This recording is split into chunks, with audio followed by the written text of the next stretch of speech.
Everyone, स्वागत है आप सभी का एकेडमिक टैलेंट हाउस के इस बेहतरीन प्लेटफॉर्म के ऊपर। मेरा नाम है अमन कुमार और आज देखेंगे प्रोकैरियोटिक राइबोसोम के बारे में। किसके बारे में देखेंगे? प्रोकैरियोटिक राइबोसोम के बारे में देखेंगे। तो प्रोकैरियोटिक राइबोसोम कैसा होता है? 70S ribosome. कौन सा राइबोसोम होता है? 70S ribosome. इसके बाद हम बात करते हैं प्रोकैरियोटिक राइबोसोम। राइबोसोम का काम क्या है? Protein synthesis. क्या है? Protein synthesis. क्या काम करता है? प्रोटीन सिंथेसिस करने का। इसी को हम लोग क्या बोलते हैं? ट्रांसलेशन। क्या बोलते हैं? ट्रांसलेशन का काम करता है।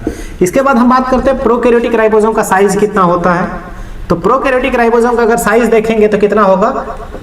15 नैनोमीटर टू 20 नैनोमीटर। कितना? 15 नैनोमीटर टू 20 नैनोमीटर। साइज कितना होता है? 15 नैनोमीटर टू 20 नैनोमीटर। अब हम बात करते हैं यहाँ किसके बारे में? 70S राइबोसोम के बारे में। तो जो 70S है वो 2 सब यूनिट से मिलकर बना है। कितने सब यूनिट से मिलकर बना है? 2 सब यूनिट से मिलकर बना है। एक लार्जर सब यूनिट जिसको 50S बोलते हैं और एक स्मॉलर सब यूनिट जिसको क्या बोलते हैं? 30S बोलते हैं। ये जो 50S का है ये भी 2 सब यूनिट से मिलकर बना हुआ है। कौन कौन से 2 सब यूनिट से मिलकर बना हुआ है? एक 23S और एक क्या है? 5S। एक कितने S से मिलकर बना हुआ है? 16S से मिलकर बना हुआ है। लेकिन हम लोग बार बार यहाँ S के बारे में चर्चा कर रहे हैं। आखिर ये S है क्या? What is this S represents? S का मतलब क्या होता है? तो हम जानते हैं इसके बारे में, S के बारे में क्या जानेंगे? यहाँ S का मतलब क्या होता है? Svedberg unit. क्या? Svedberg unit. स्वेडबर्ग यूनिट होता क्या है?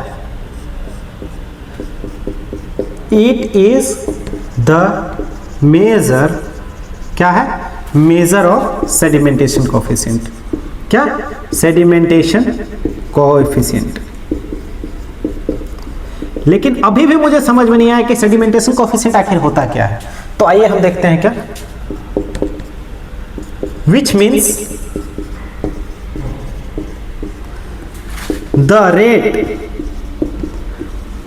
at which particles settle down in centrifuge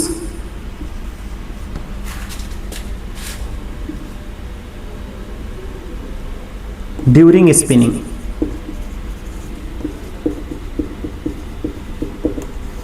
अभी समझ में आया? नहीं आया? देखिए, हम क्या लेते हैं? टेस्ट ट्यूब लेते हैं। मान लीजिए क्या यहाँ रखें? टेस्ट ट्यूब रखें और टेस्ट ट्यूब में क्या डाल दिए हम? फ्रेगमेंट। किसका डाल दिए? 70S राइबोसोम का। किसका? 70S राइबोसोम का क्या डाल दिया? फ्रेगमेंट डाल दिए। अब इसको हम लोग क्या करेंगे? सेंट्रीफ्यूज मशीन में डाल के इसको क्या करेंगे? घुमाएंगे। क्या करेंगे? घुमाएंगे।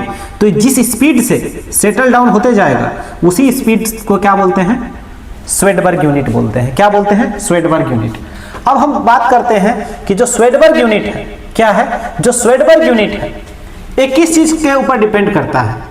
तो पहला डिपेंड करता है मास के ऊपर, और किसके ऊपर डिपेंड करता है? साइज के ऊपर, और किसके ऊपर डिपेंड करता है? शेप के ऊपर, और किसके ऊपर डिपेंड करता है? डेंसिटी के ऊपर ऑफ पार्टिकल। समझ में आया? स्वेडबर्ग यूनिट किस किस चीज के ऊपर डिपेंड करता है? मास के ऊपर, साइज के ऊपर, शेप के ऊपर और डेंसिटी ऑफ द पार्टिकल्स के ऊपर। अब यहां देखते हैं पॉलीराइबोसोम क्या होता है। पॉलीराइबोसोम और पॉलीसोम्स क्या होता है। तो हम लोग बात करते हैं पॉलीराइबोसोम और पॉलीसोम्स क्या होता है। मान लीजिए हम लोगों ने क्या देखा है? mRNA है। क्या है? mRNA है। क्या है? mRNA। इसमें बहुत सारे क्या अटैच रहेंगे? राइबोसोम्स अटैच रहेंगे। क्या करेंगे? बहुत सारे राइबोसोम्स अटैच रहेंगे। इन्हीं को हम क्या बोलते हैं? पॉलीराइबोसोम बोलते हैं या पॉलीसोम बोलते हैं। अब इसका फायदा क्या है? देखिए, ट्रांसलेशन होता है और क्या बनता है? प्रोटीन बनता है। क्या बनता है? प्रोटीन बनता है। अगर यहाँ एक राइबोसोम होगा, क्या होगा? एक राइबोसोम होगा तो एक यूनिट प्रोटीन बनेगा। लेकिन यहाँ बहुत सारे राइबोसोम्स है तो क्या होगा? बहुत सारे प्रोटीन बनेंगे। क्या बनेंगे? बहुत सारे प्रोटीन बनेंगे, मतलब ज़्यादा जल्दी प्रोटीन बनेगा। क्या बनेगा? More rapid protein synthesis. इससे क्या होगा? More rapid protein synthesis.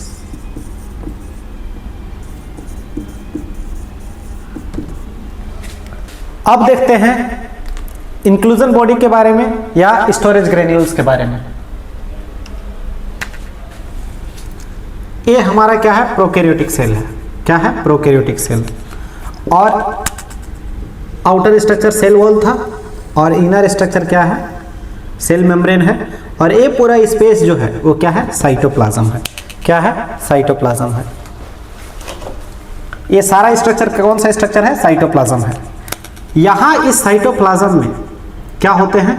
कुछ स्टोर्ड फूड होते हैं। क्या होते हैं? स्टोर्ड फूड होते हैं जो कि किसी भी मेम्ब्रेन से बाउंड नहीं होते। क्या नहीं होते? नॉन मेम्ब्रेन बाउंड स्ट्रक्चर्स होते हैं। कैसे स्ट्रक्चर्स होते हैं? नॉन मेम्ब्रेन बाउंड स्ट्रक्चर्स जो कि फ्रीली फ्लोट करते हैं। कहां? साइटोप्लाज्म में। कहां फ्लोट करते हैं? साइटोप्लाज्म में।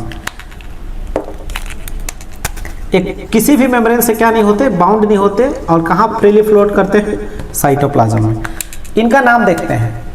इनका नाम है साइनोफाइसियन ग्रेन्यूल्स। क्या नाम है? Cyanophycean granules. इसका नाम दे दीजिए क्या? Glycogen granules. Glycogen granules. ये कुछ नहीं, सोर्स ऑफ कार्बोहाइड्रेट है। क्या है? सोर्स ऑफ कार्बोहाइड्रेट या स्टोर्ड कार्बोहाइड्रेट है। क्या है? Stored carbohydrate. इसके बाद ये क्या है? Phosphate granules. क्या है? Phosphate granules. इसके बाद एक और स्ट्रक्चर आता है जिसको हम लोग क्या बोलते हैं? गैस वैक्यूल बोलते हैं। क्या बोलते हैं? Gas vacuole. क्या होता है गैस वैक्यूल? इसके बारे में जानते हैं। वैक्यूल कहां पाया जाता है? Found in blue green